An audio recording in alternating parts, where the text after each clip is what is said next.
Hola, bienvenidas y bienvenidos a esta ponencia titulada Metáforas multimodales en la conceptualización musical. ¿Cómo enseñamos y aprendemos música? En torno a la situación de enseñanza y aprendizaje en música, nos planteamos preguntas como: ¿cuáles recursos comunicativos los y las docentes utilizan durante sus clases para interactuar con sus estudiantes? ¿Cómo los y las docentes explican conceptos musicales expresivos y teóricos, conceptos técnicos del instrumento o conceptos filosóficos de la práctica musical? ¿El vocabulario experiencial es suficiente para explicar diversos asuntos en la clase de música? ¿Experiencias extramusicales circulan en las narrativas verbales y no verbales de los y las docentes? Sobre estrategias de enseñanza en música, Tate en 1992 determinó estrategias verbales y no verbales. Dentro de las estrategias verbales, determinó el vocabulario profesional, que es en el que se utilizan terminologías que entendemos netamente musicales, como tono, ritmo, mezcla, altura. También vocabulario experiencial, al que se refiere con metáforas, analogías, imagética, imágenes. Vocabulario del proceso, al que se refiere con verbos en imperativo como imagine, interprete, toque. En estrategias no verbales se refiere a modelaje o moldear el sonido. Dejé la versión en inglés porque no encontré un consenso en las traducciones a español. Entonces, modelaje musical se refiere a cuando el docente toca y espera que el estudiante reproduzca o imite su ejemplo musical. Con modelaje oral se refiere cuando los docentes cantan o hacen onomatopeyas o tararean algún trecho musical para que los estudiantes lo imiten. Modelaje físico se refiere a los gestos, a la dirección o a los gestos faciales que los docentes hacen para comunicarse. Dentro de estas estrategias verbales y no verbales, Chuang en 2010 destaca las metáforas y los gestos en las clases de música, y ella dice: las metáforas verbales y gestuales se usaron ampliamente en la enseñanza de música. Existían patrones sistemáticos en las metáforas, y estas son metáforas conceptuales en torno a música que veremos más adelante. Los gestos y el habla eran dos partes de un sistema de comunicación más amplio, y los docentes de música usaban inherentemente los gestos en la enseñanza musical. De acuerdo con esto, podemos inferir que los y las docentes de música utilizan recursos verbales y no verbales entrelazados entre sí. Las metáforas son multimodales en la medida en que superan el estatus verbal y se relacionan con los gestos y onomatopeyas utilizados por los docentes para comunicar las ideas musicales. Los procesos de conceptualización musical utilizan recursos que vienen de experiencias extra musicales.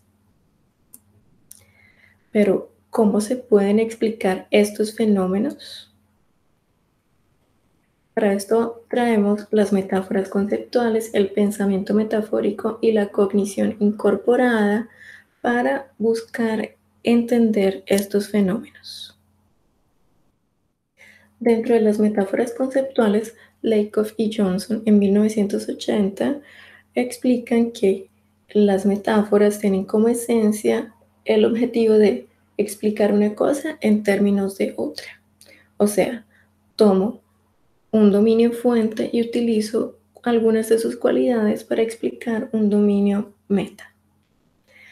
Estas metáforas conceptuales, ellas trascienden la idea de la metáfora como figura lingüística ornamental dentro del discurso, y ellas trascienden esta idea de que son algo extraño o extra dentro de lo cotidiano del lenguaje. Las metáforas conceptuales, ellas son este subtexto, este discurso subyacente a nuestros discursos o narrativas coloquiales o cotidianas. Ejemplos de esto es: la vida es un viaje, o sea, cuando entendemos la vida como un trayecto o como un destino. Cuando decimos el tiempo es dinero, o sea, cuando decimos que estamos perdiendo tiempo o que estamos invirtiendo tiempo en alguna cosa. También ejemplo de esto son: las ideas son objetos, cuando decimos que tuvimos una idea o que dimos una idea o que recibimos una idea. Estas metáforas conceptuales entonces están ligadas a la cognición incorporada. ¿Y qué es la cognición incorporada? Pues bien, la cognición incorporada es una área de conocimiento que cuestiona la dicotomía entre mente y cuerpo. Y como uno de sus preceptos es: la mente no está en la cabeza, sino la mente está en el cuerpo. Busca que tengamos un entendimiento, una concepción de que nosotros, en cuanto cuerpo, en cuanto seres, tenemos una interacción con el espacio y con experiencias físicas como fuerzas de la naturaleza, interacciones con otros objetos, con texturas, con temperaturas, con sonidos, con olores, con sabores. Entonces ese cuerpo pues tiene una serie de experiencias perceptivas, sensoriales y emocionales que se conjugan, se conectan y generan procesos cognitivos de memorias, y estas memorias generan pensamientos, conceptos que se manifiestan en diversas formas de lenguaje. Ya vimos que hay lenguaje verbal y no verbal, y ahí pues acción, pensamiento y lenguaje se conectan en las metáforas conceptuales.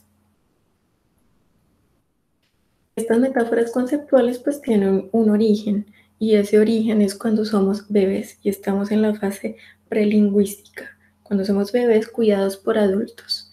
Esas experiencias que tenemos en ese momento de la vida las llamamos metáforas primarias o fundacionales. Ahí entonces experienciamos la felicidad con la voz aguda de nuestro cuidador o con los juegos de cuando nos suben, y es entonces felicidad es para arriba. La intensidad de las emociones es calor, o sea, cuando tenemos la experiencia de ser cuidados, abrazados.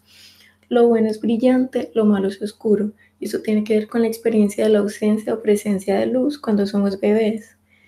La metáfora, la dificultad es pesado o espeso, cuando queremos tomar un objeto y no lo podemos tomar, o cuando somos pesados ante la persona que nos carga. Adquirir, aceptar, estragar, y esto tiene que ver con la experiencia de comer o de botar objetos en la boca. O la importancia es tamaño, pues cuando estamos en relación con objetos grandes, pequeños, tenemos una noción, una experiencia de que es importante o que no lo es.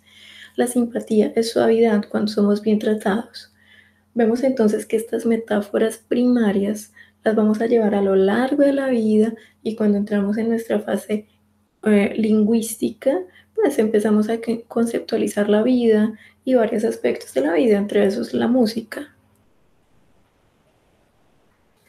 Tenemos también entonces las metáforas multimodales, que Forceville y Urios Aparici las traen como la interacción de varias modalidades, o sea, este multimodal se refiere a una interacción de los sentidos, lo visual con lo auditivo, lo sinestésico con lo visual y así en adelante. Entonces ya no estamos solo entre lo verbal, palabras para palabras o gestos para gestos, sino que aquí tenemos, por ejemplo, en el caso de la música, una interacción de palabras para sonidos o gestos para sonidos, o un tipo de sonido para generar otro tipo de sonido. Aquí tenemos unas metáforas multimodales en música. Entonces, Chuang, que la vimos allá atrás en las estrategias de enseñanza, con lo verbal y lo no verbal, ella en estos patrones de metáforas conceptuales destacó que la metáfora es una entidad, o sea, entendemos la metáfora como algo que está vivo y que afecta a otros o que nos afecta. entendemos también la música como un recipiente, o sea, como algo donde colocamos ideas, intenciones, objetivos. Entendemos que la música, la nota es altura en el espacio, o sea, todas estas nociones de alto, bajo, agudo, grave, o cuando expresamos la música en la partitura. Tocar música es caminar por una carretera. Entonces, se parece mucho a esta metáfora de la vida. Es un camino y bueno, pues estos trayectos horizontales, también esa noción de tiempo y horizontalidad de la vida y de la música. Dar clases es un proceso de movimiento y esto está más ligado a la interacción entre docente y estudiante en la clase de música.